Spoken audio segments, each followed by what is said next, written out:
Gonadotropin. It stimulates the gonads. Your gonads are your reproductive organs. That's what I said. Well, I was looking at it, that's why. That's what it means.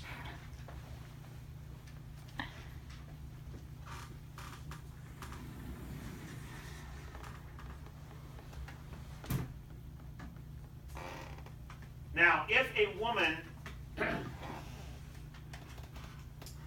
during her menses does not slough off all of her endometrium, then some of the endometrium remains.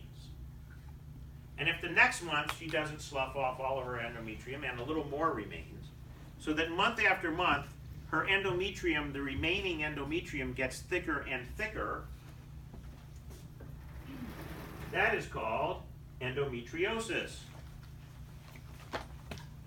And if the endometriosis gets infected, it's called endometritis.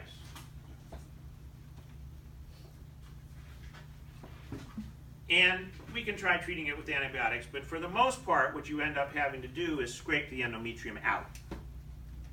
And you do that with an operation called dilatation and curettage, or a D&C. Dilatation is you take an instrument and dilate the cervix. You just open it up. And then curettage, you take a curette. A curette is a curved knife. And you stick your curette in the uterus after you've dilated the cervix, and you just scrape the endometrium out and suck it out with a suction. Yes, it sounds gross. No, it doesn't. It doesn't sound gross. But is this for women who don't have periods? Sometimes, if a woman has a thick enough endometrium, she may not have a period.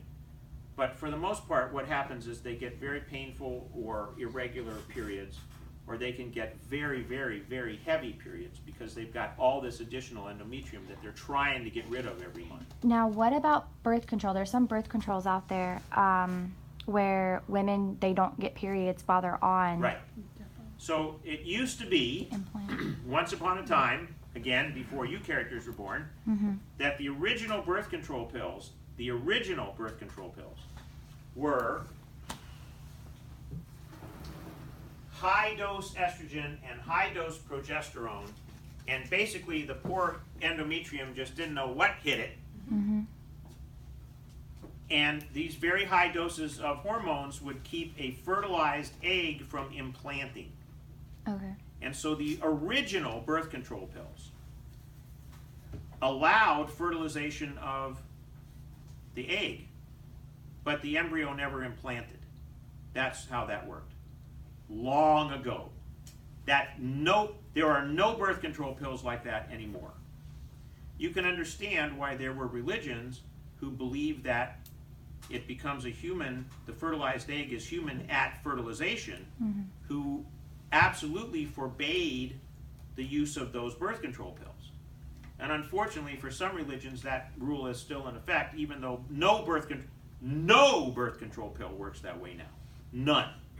All of the birth control pills now have a level of estrogen and progesterone such that basically ovulation is suppressed. And the woman just doesn't ovulate. Doesn't have a period. So what happens and if you just have a pure progesterone, the pure progesterone pills, she's not gonna have periods. Because how is the endometrium gonna start thickening without the estrogen? The estrogen gets it started. And so without cycling through estrogen and progesterone, she basically thinks she's pregnant. And no periods. Because very high progesterone has a negative feedback on follicle stimulating hormone. Okay. And without follicle stimulating hormone, you're not going to get follicles ready to be extruded for the next period. That's why women don't have periods during their pregnancy, because this high progesterone has a negative feedback on her follicle stimulating hormone. can it be harmful to women to not, like, depending on? The researchers say it isn't.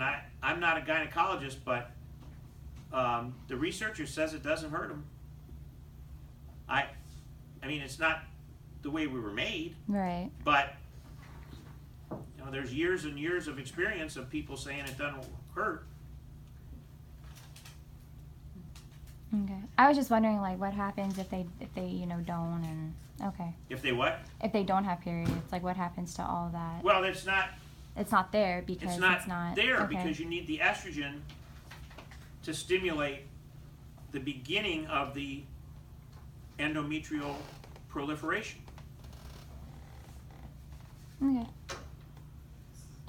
Yeah, pretty fascinating. Yeah. So then, like,